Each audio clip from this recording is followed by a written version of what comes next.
여러분들 안녕하세요. 경기도 성남 보은철학원장 역술가 보은입니다. 여러분들, 자본주의 세상에서 돈 없이는 단 하루도 살 수 없다라는 사실 모두 공감하시죠? 그런데 돈은 참 이상한 존재입니다. 사랑을 받기도 하고 때론 미움을 받기도 하죠. 그렇다면 우리가 돈을 제대로 알고 있는 걸까요? 아니면 돈에 대해 모르는 것이 더 큰 문제일까요? 오늘은 이 돈의 흐름과 자본주의의 시스템에 대해 제가 여러분들께 아주 쉽게 설명을 해드리도록 하겠습니다. 사실 우리가 사용하는 금융 시스템은 우리나라에서 시작된 것이 아닙니다. 영국에서 태어나 미국에서 발전하여 전 세계로 퍼져나갔죠. 자, 그렇다면 이런 질문이 생기죠. 자본주의 시스템 안에서 돈은 도대체 어떻게 돌고 도는 걸까요? 그리고 우리는 이 흐름 속에서 어떤 이치에 서 있을까요? 돈의 본질을 이해하기 위해 과거로 잠시 돌아가 보겠습니다. 제가 어렸을 때 짜장면 한 그릇이 최고의 애식이었는데요. 그때 가격이 15원이었습니다. 그런데 지금은요, 짜장면 한 그릇을 먹으려면 4,500원, 아니 5,000원이 넘는 것도 많습니다. 이 물가 상승의 이유가 단순히 짜장면이 맛이 더 있어서일까요? 아니면 재료가 부족해서일까요?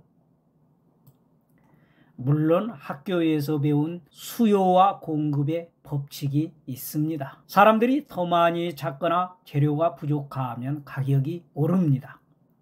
하지만 여기서 중요한 점은 이게 전부가 아니라는 겁니다. 아파트 가격이 1억에서 2억으로 뛰는 것도 단순히 수요와 공급 때문일까요? 그 배경에는 돈의 양이라는 중요한 요소가 숨어 있습니다. 돈의 양이란 시중에 불려있는 돈의 총량을 말합니다. 중앙은행에서 돈을 찍어내면 시중에 돈이 많아지고 그만큼 돈의 가치는 떨어지게 됩니다. 쉽게 말해 돈이 많아질수록 물가는 오르게 되어 있죠. 예를 하나 들어볼까요? 한 시장에서 쌀 10kg이 있고 돈이 10만 원이라고 가정을 해봅시다. 그러면 쌀 1kg에 1만 원이겠지요. 그런데 돈이 갑자기 20만 원으로 늘어나면 어떻게 될까요?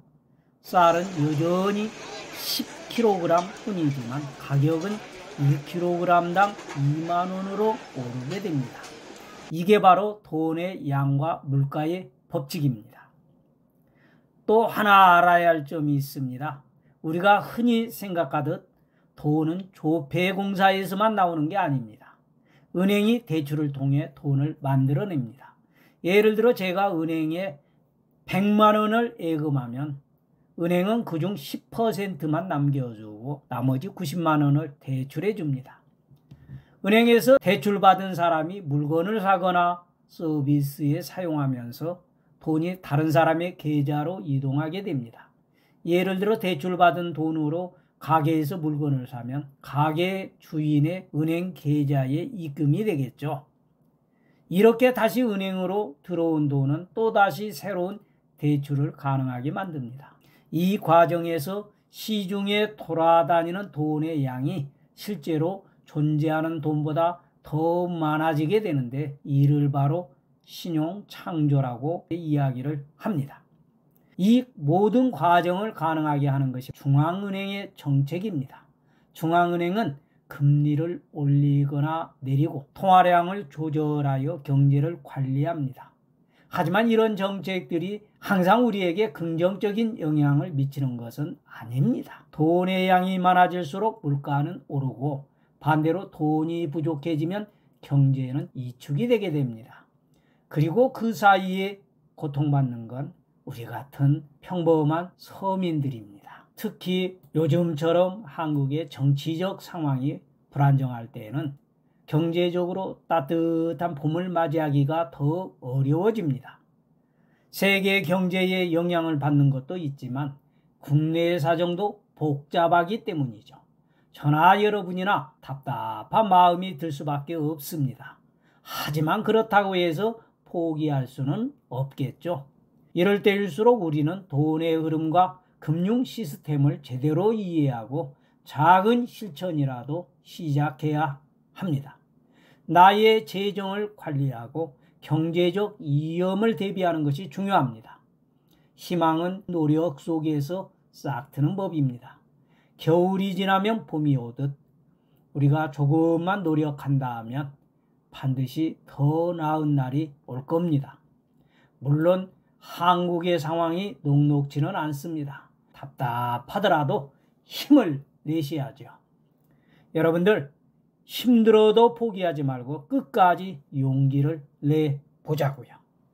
보훈도사가 늘 여러분들 곁에서 응원하겠습니다. 오늘 색다르게 경제에 관한 이야기를 해보았는데요. 오늘의 이야기가 조금이라도 도움이 되셨다면 구독과 좋아요로 함께 해 주십시오. 감사합니다.